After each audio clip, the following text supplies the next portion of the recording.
Lerone, can I just say congratulations, because was it only 10 days ago, 2 weeks ago? 2 weeks, yeah. Made your professional debut.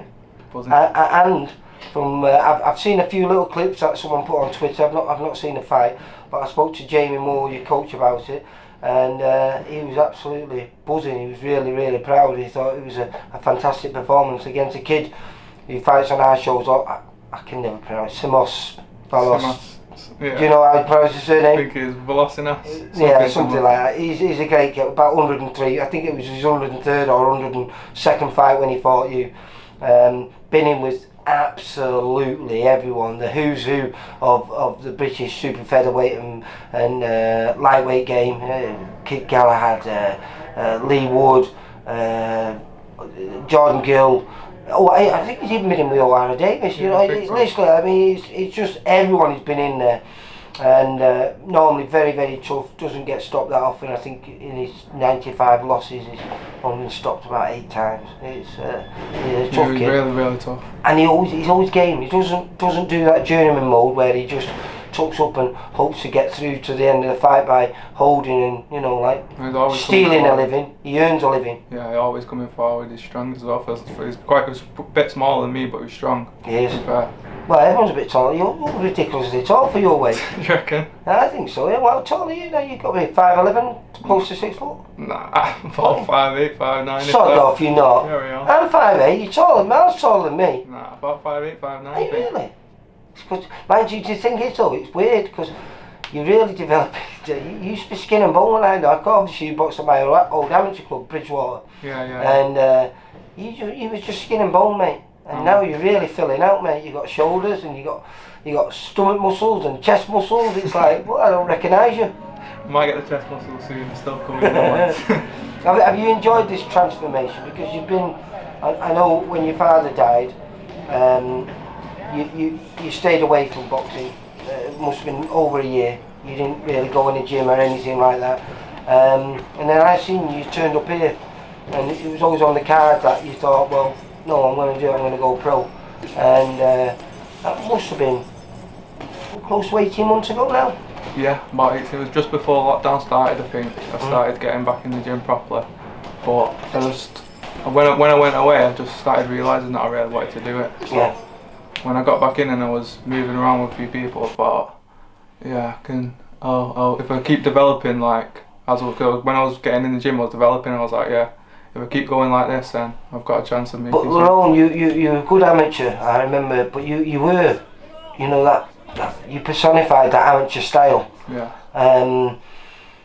You've done a lot of changing since then, mate. I've obviously managed to see us. We've never really spoke on camera before, but I've watched you being on the pads. I've watched you spar, and I've watched how you transformed from, you know, technically always a sweet boxer to someone who's got a little bit of spite with you now. In fact, that spar there you just did with Paul Archimedes, he's great, isn't he? He's never stopped. Doesn't leave you alone, doesn't he? Strong, relentless. Well, that's why you use that good boxing brain of yours and your good feet, you know, and those long levers of yours.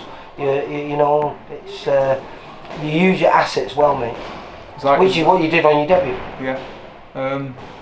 It was like sparring Sean, similar to sparring Sean. Sean's a very come forward sort of I've been practice with that. That's like my main thing I've been working on really, is people pressuring me, trying to get my shots off and moving.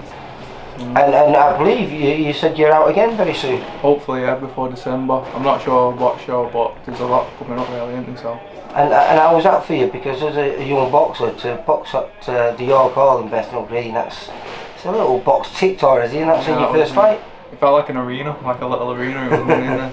Good atmosphere. Yeah. I had a few people down as well. Pretty far, so I didn't have as big a crowd as I would if it was there, but all the people there was shouting. Was it emotional as well though? Because obviously, you know, your dad was Jamie and Nigel's coach, and obviously you was in that gym as a little kid, and you would have been there when your dad was coaching them, and now they're coaching you.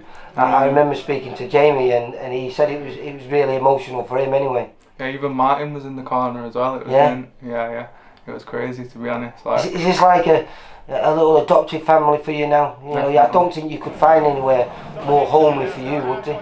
no, because I've been in all their like changing rooms like growing up.